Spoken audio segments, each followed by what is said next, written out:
De regresso para mais uma semana na vossa companhia. Muito obrigado pela vossa cumplicidade a este espaço, a Outra Face, aqui na FAT TV. Começo por agradecer a todos aqueles que têm vindo a aceitar a nossa proposta de subscrição. Subscreva o canal, vai fortalecer de certa forma também mais e mais, levando-nos mais longe, trazendo mais gente. No final também, se não se importar, clique gosto. Tá bom? Mas subscreva. Essencialmente é importante que subscreva. Bom, esta semana, à semelhança do que tem vindo a acontecer, eu faço questão de trazer sempre pessoas que eu, em primeiro lugar, que gosto. Pessoas que conheço e pessoas que merecem consideração, respeito pelo seu trabalho, tudo aquilo que desenvolvem em prol da cultura. O convidado esta semana tem um percurso espetacular. Profissional do teatro, em 2006, e concluiu os estudos de licenciatura em Comunicação Social em 2008. Como é que se chama? Carlos Alves. Olá, Carlos. Olá. Olha, é um privilégio voltar a conversar contigo. Nós tivemos algum contacto na Comunicação Social, aliás, também estiveste na Comunicação Social noutras frequências, mas tivemos algum contacto e o tempo que mantivemos esse contacto levou-me de imediato a concluir que és um lutador pela arte, pela cultura, e está patente, bem patente, aquilo que tens vindo a fazer. E foi isso que me cativou de te convidar para estares hoje aqui nesta outra face, que é o nome do programa. Vamos falar de duas faces, a tua e a profissional. Está tudo a correr bem? Está tudo a correr bem. Nessa luta. Sim. Exatamente. Tu tens trabalhado com o Teatro Ibérico também, não é verdade? Não, eu trabalhei com o Teatro Ibérico já há muito tempo que não, porque entretanto, ou seja, a companhia do Teatro Ibérico... Que foi em 2011, 2008 sim, a 2011, mais ou menos. É exato, essa companhia já não existe, o Teatro Ibérico existe, claro, mas já não é a mesma estrutura. Esse foi o teu primeiro passo? Foi. Sim, o Teatro Ibérico foi o primeiro sítio assim, profissional onde eu estive a trabalhar e onde fiz uma série de espetáculos como ator nessa altura, claro, só como ator, e pronto, foi muito importante, foi um momento assim muito inicial também, mas muito, muito importante. Antes disso, o teu espírito estava vocacionado para aquilo que eu chamo de uma brincadeira, as incursões que tu fazias quando eu estava na rádio, tinha um espaço também dedicado, de certa forma, à brincadeira. Como é que se chama isso? Ao humor. Ao humor, exatamente, ao humor. Não parece, ele tem este ar, não parece, mas é um humorista de classe. Atenção, humorista de classe. Eu, mais tarde, pretendi recorrer a outras pessoas com a mesma personalidade, mas ficou o Carlos Alves, ficou sempre, e não era possível na altura. E não era possível porque ele tinha o outro amor que é o teatro, foi. E desmistificaste de certa forma, desligaste de certa forma daquilo que fazias. Do humor, sim. Eu há 2 anos, ou ano passado, já não sei, estreiei um espetáculo que eu fiz, que eu escrevi, que é um monólogo que eu faço, que se chama Para Acabar de Vez com o Humor. E que esse espetáculo está em cena ainda, de vez em quando ainda vou fazê-lo aí em digressão, mas ele esteve em Lisboa já o ano passado. E também no Cacém, no Auditório António Silva. O espetáculo de quê? 1 hora, 1h30? É cerca de 1 hora. Sozinho? Sim, é um monólogo. Foi um monólogo que eu escrevi exatamente por causa dessa relação que eu tive com o humor, e onde, pronto, na rádio também, não só, porque também fazia stand-up comedy em bares. Exatamente. Todas, mas houve uma altura em que eu pus um ponto final a isso. E porquê? Eu explico isso no espetáculo, porque eu fiz um espetáculo para acabar de vez com o humor, exatamente para explicar... E acabaste contigo próprio no humor. O fim da minha relação com o humor. É verdade que esse espetáculo acaba em alguns momentos por ser um espetáculo de humor. Pronto. Claro, ou seja, claro. Essa relação... Pronto, o nome do espetáculo é provocatório, para acabar de vez, não se pode acabar de vez com o humor é super essencial. Agora, eu comecei a criar uma relação que não era positiva com aquilo que eu achava que eu podia fazer com o humor. E quando percebi isso, acabei na rádio, deixei de fazer stand-up comedy, não faço há muito tempo, já não sei fazer, portanto não faço. Já não sabes fazer?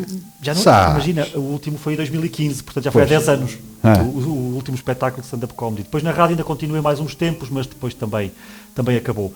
E, não, mas é assim, a minha profissão, aquilo que eu faço, o meu trabalho artístico é no teatro, Claro. tem a ver com pesquisa teatral, tem a ver com escrita para cena. Isso é já mais recente.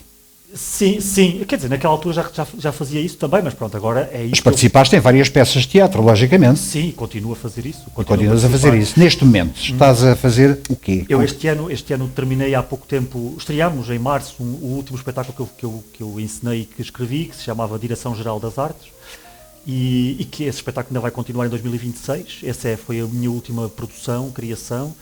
E este tal, o Para Acabar de Vez com o Amor, que também ainda continua. São assim os 2 espetáculos que eu agora tenho em cartaz e que são criações minhas. E claro, paralelamente a isso, eu também tenho uma vida ligada ao ensino, porque eu estou já... Eu sei, assim, já lá vamos. Pronto. Mas olha, essa incursão que fizeste nesses espetáculos que levaste a efeito, a aceitação por parte do público foi boa? Do teatro? Sim. Sim. Não É o monólogo, portanto é complicado. É o monólogo, sim. Ainda por cima durante 1 hora, é complicadíssimo. Sim, é complicadíssimo. E ainda por cima eu quis levar esse monólogo a um extremo, ou seja, a relação que esse monólogo tem com aquilo que era a stand-up comedy. A stand-up comedy é uma coisa que não tem encenador, não é? Claro, É uma coisa claro. que o humorista... É espontânea de certa forma também, não é? E prepara sozinho. Claro. O teatro não é assim. Mas eu naquele espetáculo tive muito pouco apoio, propositadamente, ou seja, era uma criação que eu queria fazer também como se fosse quase stand-up comedy, que é eu vou fazer isto sozinho, vou escrever sozinho, vou ensaiar sozinho. Depois tive em alguns momentos um olhar de fora, já numa fase muito final. Mas sim, o público, em relação ao público, eu nunca me queixei do público, porque acho que as dificuldades que há de fazer teatro, para mim, nunca têm a ver com o público. O público, quando eu faço teatro, o público vai e há uma relação sempre com o público. Às vezes as dificuldades de fazer teatro é colocar os espetáculos em cena antes do público decidir poder ir vê-los. Claro que sim. Outra coisa, não é? Claro que sim. A partir do momento em que se consegue colocar um espetáculo em cena, é esperar que as pessoas vejam, as reações são...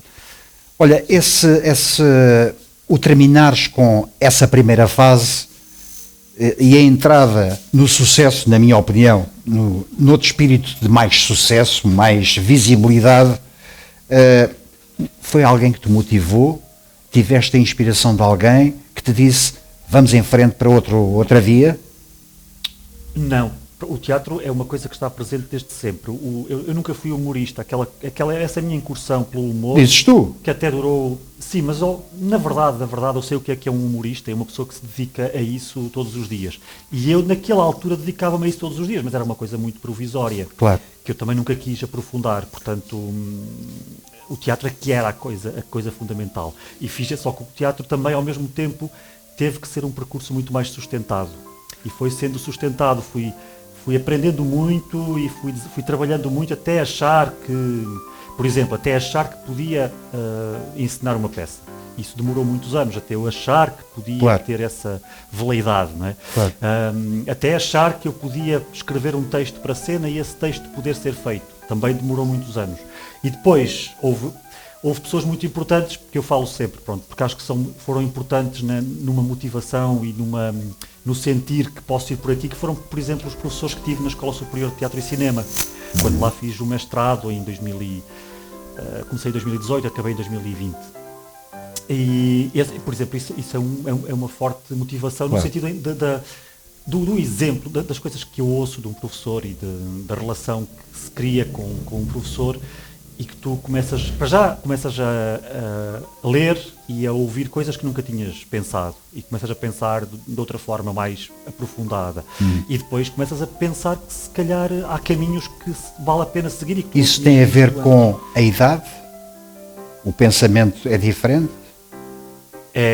Tem a ver com a idade. Pesa mais? Tem a ver com a idade e eu acho que o Peter Stein diz que há atores com 18 anos que se consideram atores, e ele diz que com 18 anos nenhuma pessoa és, quanto mais um ator. Há uma frase do Peter Stein assim. Eu não acredito, mas pronto.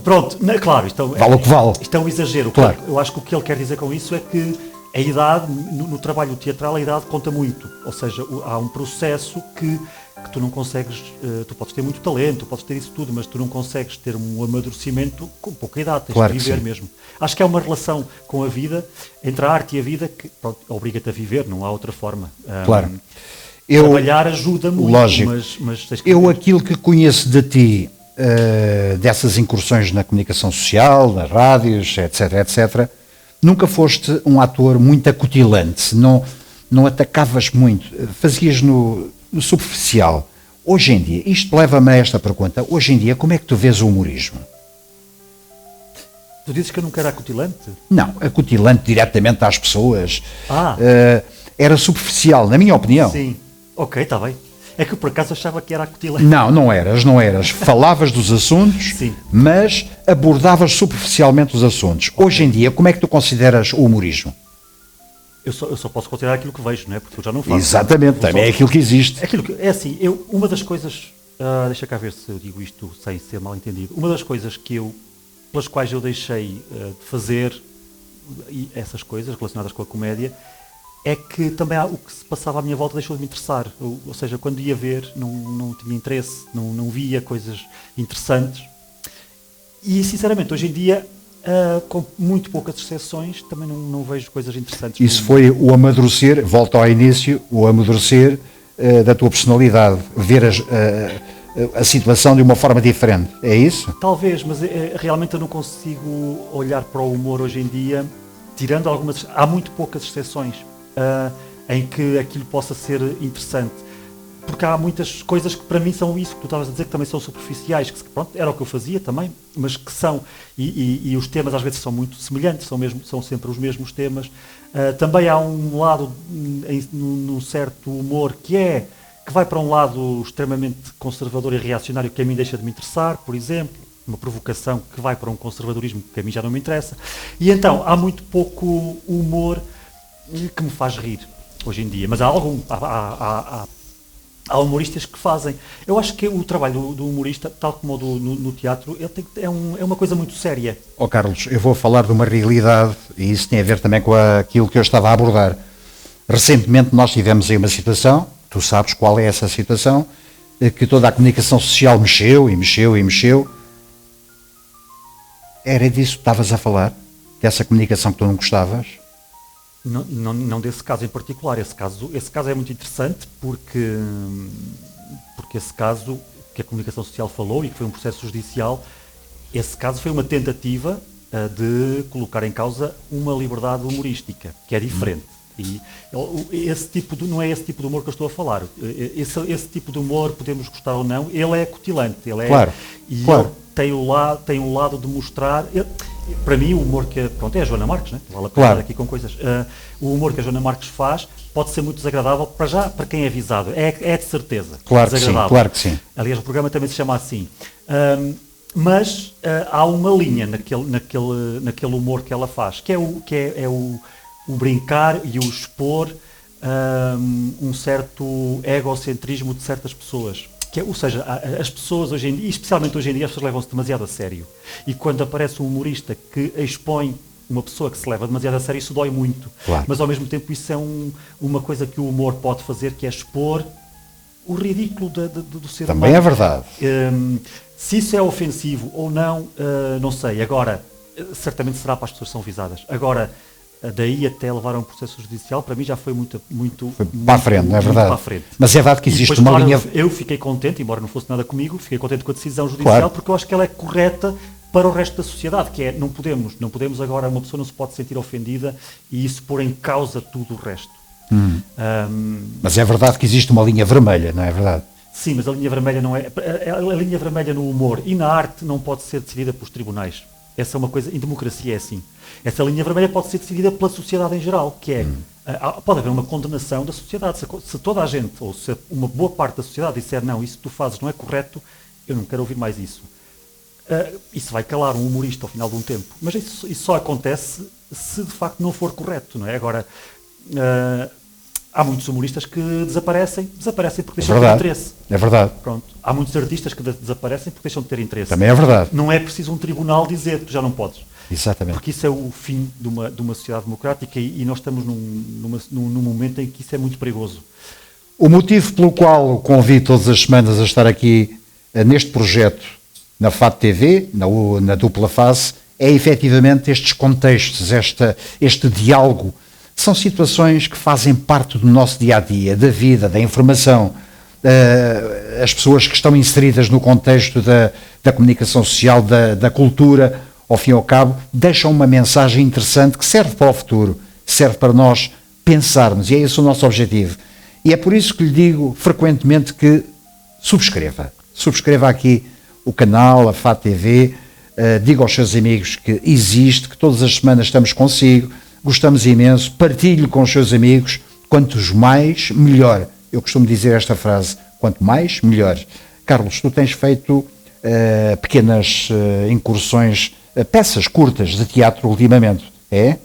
Curtas? Curtas. Sim, também uma Exatamente. de teatro breve, sim. Já faço há muito tempo, aliás, eu estive na altura no Teatro Rápido, que era um sítio por excelência, certo, onde havia esse tipo de teatro, que é um teatro de 15 minutos, espetáculos muito claro, curtos. Foi a primeira vez lá que fiz um espetáculo desses, depois mais tarde voltei a fazer num outro sítio.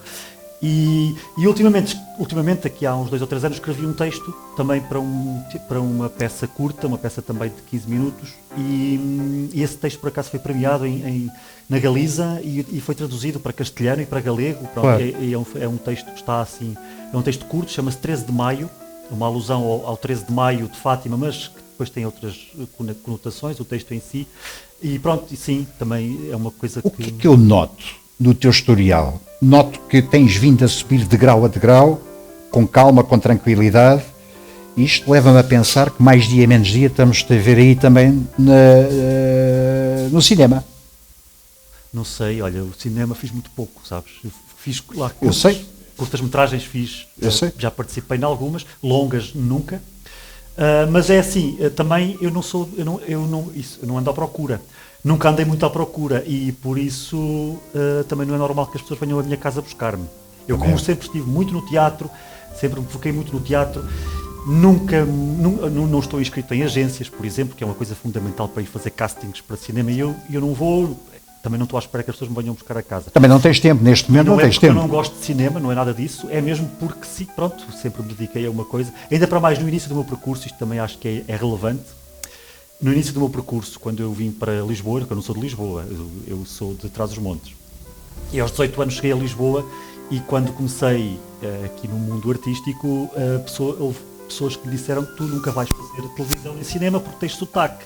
Eu achava isso muito bizarro, isso foi uma das coisas que me fez desgostar imediatamente. Mas que era interessante na altura em que eu te conheci, o teu sotaque, era interessante. Sim, eu acho que ainda tenho, claro. nunca sai.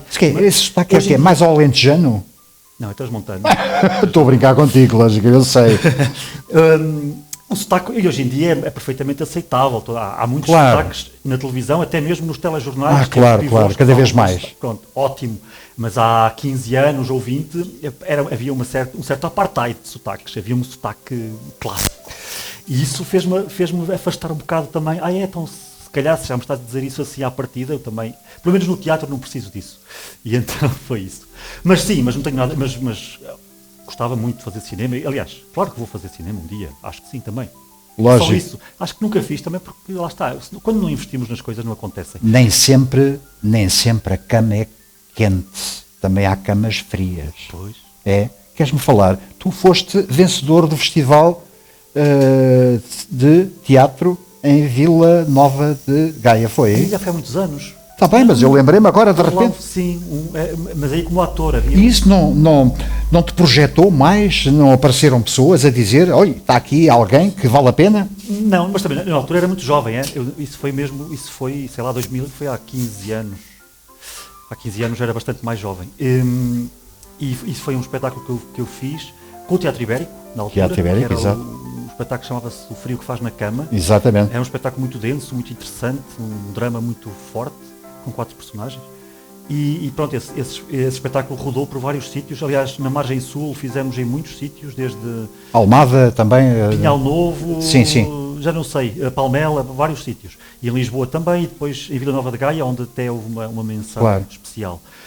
E pronto, mas isso, imagina, foi há tantos anos que isso já ninguém se lembra e pronto. E na altura, desde aí- viram, leram o teu historial e ninguém se aproximou de ti. Olha, não, é isto, é assim, lembro-me que na altura, mas na altura também não dei muita importância a isso, sinceramente. E na altura, porque na altura esse espetáculo acabou e que já estava a fazer outro, e então aquilo para mim foi uma coisa, ainda era Claro. pronto, lá está, era muito Claro. jovem, as coisas eram muito... Uma dúvida, o que é que te levou a escrever também um livro? Escrever é a coisa que eu mais gosto de fazer, seja humor, como houve uma altura que Mas este é o escrevia. primeiro livro, não é? Sim, que editado é o primeiro livro. Exatamente. Sim. Já escrevi muitas coisas. Qual é o sobre título do livro? Palco Interior. Está à venda? Está à venda, tem que ser por encomenda, porque Ah, é? não está nas livrarias. Aquilo é uma edição de Claro. autor, que aquilo foi um projeto que eu fiz de investigação com o apoio da Direção-Geral das Artes, que é um projeto que eu fiz em Trás-os-Montes. Eu estive cerca de meio ano a fazer um documentário em Trás-os-Montes com os artistas que estão lá a fazer teatro, com as companhias de lá. Fiz uma pesquisa muito grande sobre o que é ser artista numa zona do interior do país e trabalhei com atrizes de lá. Construímos uma peça escrita, não foi um espetáculo, foi uma peça que construímos com base nas vivências dessas atrizes. Claro. E essa peça está então nesse livro, é um livro que se chama Palco Interior, que tem o relato de toda essa investigação, que fala sobre toda essa interioridade e a relação do interior com a cultura e com a arte, e depois tem essa peça incluída, e tem ainda um QR Code que dá acesso ao tal documentário, que é um documentário de cerca de 50 minutos. É fácil, através do telemóvel, Sim, encosta-se ao livro e E abre-se o documentário para ver em qualquer sítio, seja no telemóvel, seja numa Smart TV. E o documentário são cerca de 50 minutos, em que percorre, basicamente ilustra o livro, e o livro complementam-se um ao outro. e fica desde já o meu agradecimento por teres trazido um livro. Que é um exemplar. Eu agradeço Claro. bastante. Agora, isto foi uma edição de autor, portanto não está à venda nas livrarias, porque Claro. isto também são coisas de nicho, não é? São coisas Claro. que interessam às pessoas que investigam. Neste momento, estás em alguma peça de teatro? Aliás, tens a responsabilidade. Quantas pessoas que estão no mundo do teatro que te rodeiam neste momento e que tu estás a ensinar?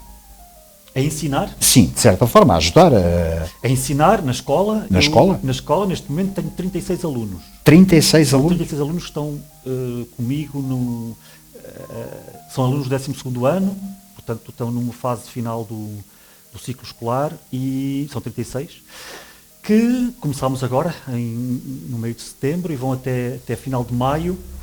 E pronto, eu já faço isto é no Liceu Camões, na Escola Secundária de Camões. Exatamente. É uma disciplina opcional do 12º ano, o teatro, que foi uma aposta muito forte da escola em ter lá uma disciplina de teatro que é transversal a todos os alunos, que qualquer aluno pode escolher essa disciplina, neste momento, do 12º, claro.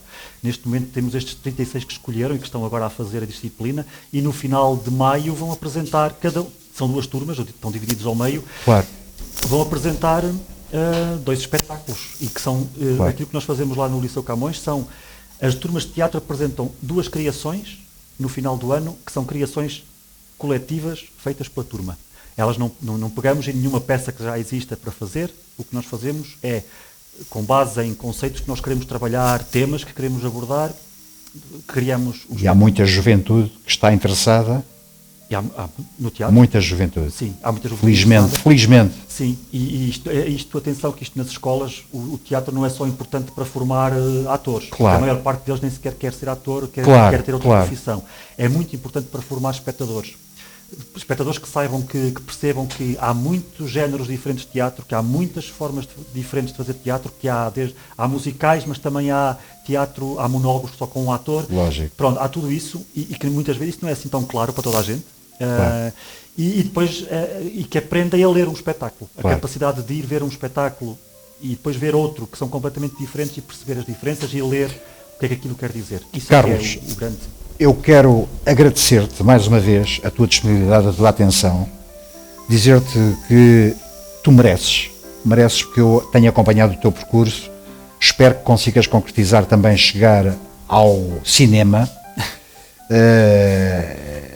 Ficava feliz, ficava contente, que são pessoas que nós conhecemos e que estão a subir no seu sucesso. Quero agradecer a tua disponibilidade para vires aqui à FAT TV, independente do nome FAT TV, mas abrangemos todo o género cultural, e tu fazes parte desse espírito, da minha amizade também. Muito obrigado por teres vindo. Muito obrigado. Eu então, e fica aqui a promessa, eu vou agora investir mais, vou procurar o cinema, então, a ver se consigo ficar. É uma aposta. Lançaste aqui um desafio. E depois, quando entras no cinema, dizes, fui incentivado por um indivíduo que se chama Carlos Pinto Costa. Sim. É? Tá bem. Um abraço para ti, obrigado. Combinado. Obrigado. Quanto a vocês, muito obrigado pela vossa amizade. Estarei de regresso para a semana com mais um convidado, logicamente. Não se esqueça, fortaleça este espírito aqui da FAT TV, este espaço semanal. A FAT TV merece, a cultura merece, o nosso amigo Rui Piloto também merece. Merece. Um abraço, até para a semana, se Deus quiser, e muito obrigado. Subscreva.